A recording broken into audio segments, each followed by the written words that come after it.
Welcome to the next video of learning.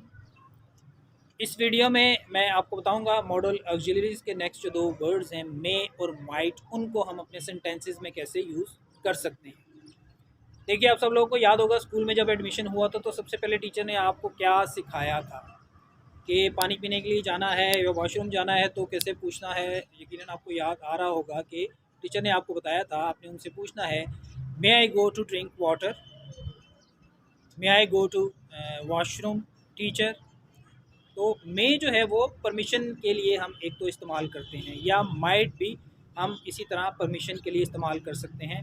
वो permission present में भी हो सकता है, वो फ्यूचर में भी हो सकता है। फॉर एग्ज़ाम्पल, जैसे आप पूछते हैं मे आई गो नाउ, तो आपका मतलब ये होता है will you permit me to go. ठीक है, कि आप क्या मुझे इजाज़त देंगे कि मैं चला जाऊँ। तो आगे से आपको जवाब अगर मिलता है येस यू मे और येस यू माइट, तो एक तो इस सेंस में होता है। या आप किसी से कोई चीज़ उनकी यूज़ करना चाह रहे हैं, कुछ उसकी परमिशन लेनी है, तो might I use your car, तो मतलब ये आप उनसे एक परमिशन ले रहे हैं। एक तो मे और माइट इस सेंस में इस्तेमाल होते हैं। फिर माइट जो है वो मे का इनडायरेक्ट स्पीच में इक्विवेलेंट होता है। जैसे डायरेक्ट स्पीच में आप कहते हैं ही सेड ही मे कम। इसको जब आप इनडायरेक्ट स्पीच में कन्वर्ट करते हैं तो आप इसको यूँ लिखते हैं कि he said that he might come.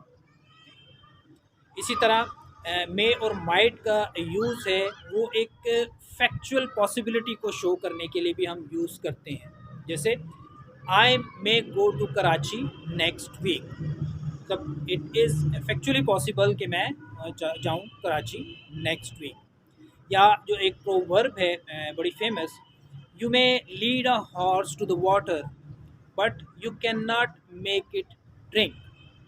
है, इसका वर्ड वगैरह अगर हम ट्रांसलेशन करें तो वो तो मतलब यूँ बनता है कि आप किसी घोड़े को पानी तक तो लेके जा सकते हैं, लेकिन आप उसको पानी पीने पे मजबूर नहीं कर सकते।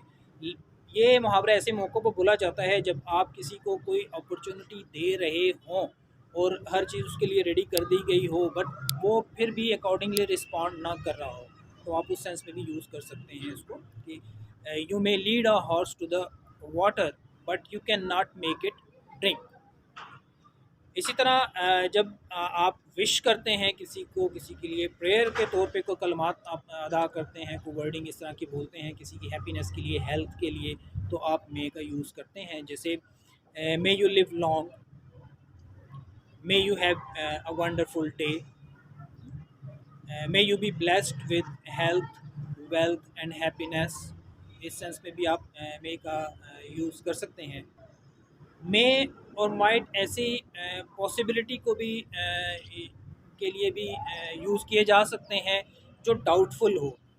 जैसे आप मौसम को देखते हुए क्या ये तो कह सकते हैं कि इट मे रेन टुडे, तो पॉसिबिलिटी है भी और नहीं भी है कि रेन हो भी सकती है और नहीं भी हो सकती।